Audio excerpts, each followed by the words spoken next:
नमस्कार, न्यूज़ डंका के बात पते की में आपका स्वागत है। नक्सलवाद को जड़ से खत्म करने के लिए, उखाड़ कर फेंकने के लिए केंद्र सरकार ने ऑपरेशन कगार शुरू किया था। इसके नाम का अर्थ ही है अंतिम अभियान। नक्सलवाद को खत्म करने के लिए चलाया जाने वाला अंतिम अभियान। ये एक बहुआयामी नक्सल विरोधी अभियान है। इसका उद्देश्य 31 मार्च 2026 तक वामपंथी उग्रवाद को पूरी तरह से समाप्त करना है। कल 31 मार्च 2026 है और इसकी अवधि खत्म होने वाली है। ऐसे में 2 साल से लंबे समय तक चला ये सेना अभियान कितना सफल हुआ और क्या कल ही यह अभियान भी खत्म किया जाएगा? ऑपरेशन कगार निर्णायक चरण में है और अब बचे कुछ नक्सली किस रास्ते पर है, यही हम समझने की कोशिश करेंगे। दरअसल रेड कॉरिडोर काफी हद तक खत्म हो चुका है। CRPF, cobra commando, DRG, ITBP और राज्य पुलिस ऐसे सभी संयुक्त सुरक्षा बल अबू जमाड़, बस्तर और करेगुट्टा पहाड़ी जैसे घने जंगलों के क्षेत्र में लगातार तलाशी अभियान, ड्रोन निगरानी और टारगेट एनकाउंटर चला रहे हैं। इस ऑपरेशन के तहत नाम्बाला केशवराव उर्फ बसवराजू, माडवी हिडमा, मधु, नवीन, गणेश उइके, प्रयाग मांझी, रामचंद्र रेड्डी उर्फ चलपथी ऐसे बड़े बड़े नक्सली केवल पिछले 1 साल में ठोके गए। 2025 के 21 अप्रैल से 11 मई तक करेगुट्टा पहाड़ियों में ऑपरेशन ब्लैक फॉरेस्ट चलाया गया, जिसमें 31 माओवादियों को मारा गया और इसी मई के महीने में अबू जमाड़ के जंगल में 50 घंटे तक चले ऑपरेशन के दौरान 27 खूंखार माओवादियों को समाप्त किया गया। ऑपरेशन कगार के शुरू होने के बाद केंद्रीय गृह मंत्री अमित शाह लगातार हर मंच से संदेश देते रहे कि आत्मसमर्पण करें और मुख्य धारा में शामिल हो, नहीं तो सुरक्षा बलों की गोलियों का सामना करो। जैसे पीएम मोदी कहते हैं, बोली से काम चल जाए तो ठीक है, वरना मेरी गोली तो है ही। 2 साल 3 महीने तक चला यह ऑपरेशन कामयाब रहा है। बड़ी संख्या में नक्सलवादी कमांडर मारे जा चुके हैं या फिर आत्मसमर्पण कर चुके हैं। नक्सली कैडर की संख्या में भारी गिरावट आई है। छत्तीसगढ़ के प्रमुख नक्सली इलाकों में लगभग 90% तक नक्सल गतिविधि खत्म हो चुकी है। हिंसा की घटनाओं में भी तेजी से गिरावट देखी गई है। 2014 में देश के 126 जिले नक्सलवाद से ग्रसित थे। किसी जमाने में ये वामपंथी नेपाल से केरल तक अपनी पहुंच बनाने में लगे थे। बिहार से लेकर केरल तक के जंगलों में नियंत्रण करने के लिए फैल चुके थे। आज ये वामपंथी उग्रवादी 7 जिलों के घने जंगलों और पहाड़ी इलाकों में अपनी आखिरी सांसें गिन रहे हैं। इस ऑपरेशन में 610 से ज़्यादा खूंखार नक्सलियों को सुरक्षा बलों ने ढेर किया है। लगभग 1950 नक्सलियों को सुरक्षा बलों ने गिरफ्तार भी किया है।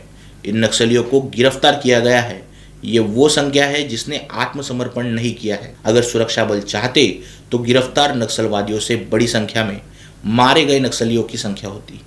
इसके अलावा सरकार की ओर से आत्मसमर्पण करने वालों के लिए आकर्षक योजना बनाई गई थी। समर्पण करने वाले नक्सली को तत्काल सहायता के नाम पर 1.5 लाख रुपए नकद दिए जाते थे। 3 साल तक 2,000 रुपए मासिक भत्ता, कृषि, मोबाइल रिपेयर, होटल मैनेजमेंट जैसे क्षेत्रों में मुफ्त कौशल प्रशिक्षण, सुरक्षा बलों सहित अन्य सरकारी नौकरियों में प्राथमिकता, ऐसे कई वादे किए गए। केंद्र सरकार के अलावा राज्य सरकार की ओर से भी आत्मसमर्पण करने वाले नक्सलियों को सहायता के वादे किए गए थे और ये सहायता प्रदान भी की गई। यह आत्मसमर्पण योजना इतनी कारगर साबित हुई कि ऑपरेशन कगार के शुरू होने से अब तक 3,220 से ज़्यादा नक्सलियों ने आत्मसमर्पण किया है। ये सरेंडर अभी रुके नहीं है। आज ही 2 विधायकों की हत्या करने वाले माओवादी कमांडर सुरेश सहित 9 नक्सलियों ने आत्मसमर्पण किया है। सुरेश सीपीआई माओवादी पार्टी की केंद्रीय समिति का सदस्य था और प्लेटून कमांडर था। सुरेश आंध्र प्रदेश, ओडिशा और छत्तीसगढ़ में कई बड़े माओवादी हमलों में शामिल रहा है। 2018 में टीडीपी के पूर्व विधायक किदारी सर्वेश्वर राव और पूर्व विधायक शिवरी सोमेश्वर राव की हत्या में वो मुख्य रूप से शामिल था। इसके अलावा सुरेश ने पुलिस बलों पर भी कई हमले किए। इन सभी कुकृत्यों के बावजूद उसे आत्मसमर्पण का मौका दिया गया। ये आंकड़े और मौके दिखाते हैं कि सरकार की मंशा साफ है। मारकर खत्म करने के बजाय ज़्यादा से ज़्यादा नक्सलियों को मुख्य धारा में शामिल किया जाए। अगर सरकार ने निर्दयता दिखाई होती, खून खराबा भी होता और अब तक ऑपरेशन कगार समाप्त भी हो चुका होता। मौजूदा स्थिति को देखते हुए नक्सलवाद लगभग अंतिम चरण में है। बचे छोटे, बिखरे हुए और कमजोर नक्सली समूह अभी भी बाकी है।